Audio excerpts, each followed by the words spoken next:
Vapi Gujarat high court द्वारा हाल ही में जारी किए गए नए नोटिफिकेशन के विरोध में राज्य भर के अधिवक्ताओं ने आंदोलन शुरू कर दिया है। इसी क्रम में गुरुवार को वापी कोर्ट के वकीलों ने भी न्यायिक कार्य से विरत रहकर हड़ताल की और नोटिफिकेशन का विरोध जताया।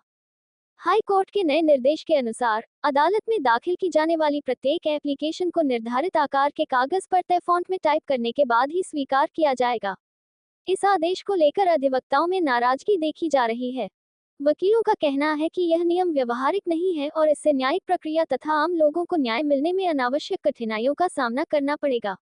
उनका मानना है कि इस व्यवस्था से न्यायिक कार्य प्रभावित होगा और अधिवक्ताओं के साथ साथ वादकारियों को भी परेशानी होगी।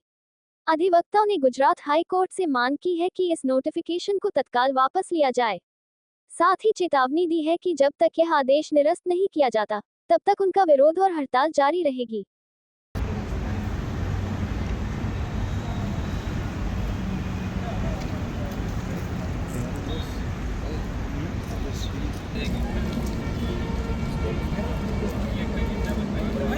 वकील एकता जिंदाबाद।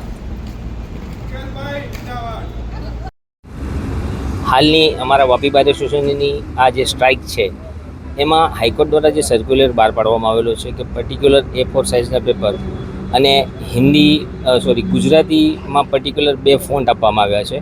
ई फॉन्ट में ज अमारे टाइप करीने मैटर के एप्लिकेशन पुटअप करवानी छे अने जो अंग्रेजी में होय तो अंग्रेजी में पण एना पर्टिक्युलर फॉन्ट आपेला छे। ए फॉन्ट यूज करीने ज अमारे एप्लिकेशन के मैटर फाइल करवानी। अरे एना माटे हालना जे बधा एडवोकेट्स छे एने घणी मोटी तकलीफो छे अने ई तकलीफो एडवोकेट्सनी तकलीफ एटले पक्षकारोनी तकलीफ एटले एना निराकरण माटे अमे आ स्ट्राइक करेली छे।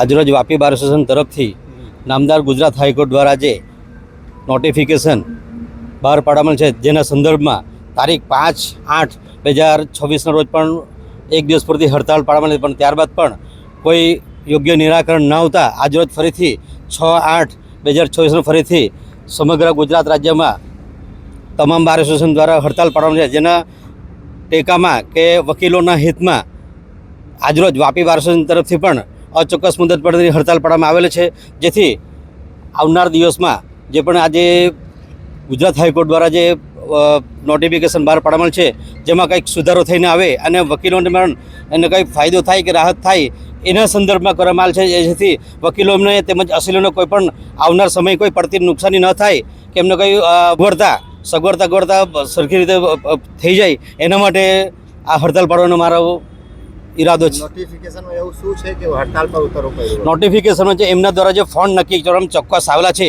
એ ફોનમાં મોટાભાગે એવા છે કે કોઈના કોમ્પ્યુટરમાં મોટાભાગે લગભગ એને કરવું હોય તો પહેલાં થતું નથી, ઇન્સ્ટોલ થતું નથી, એને મોટાભાગે પ્રોબ્લેમ આવે છે ને ગુજરાતી ફોન્ટ ઘણા બધા વકીલો વર્ષોથી એવા ઉપયોગ કરતા છે કે જેમને સહેલેથી કે ટાઈપિંગ કે કરવું બી મુશ્કેલ છે કે મુશ્કેલ પડી રહી છે, જેથી એ બધું સમગ્ર ધ્યાને લઈ જો કોઈ યોગ્ય ફોન્ટ ગુજરાતીમાં બીજા બી કોઈ ઓપ્શનમાં આપીને કંઈ બીજું થાય તો વકીલોની જે બી છે માંગ પૂરી થાય।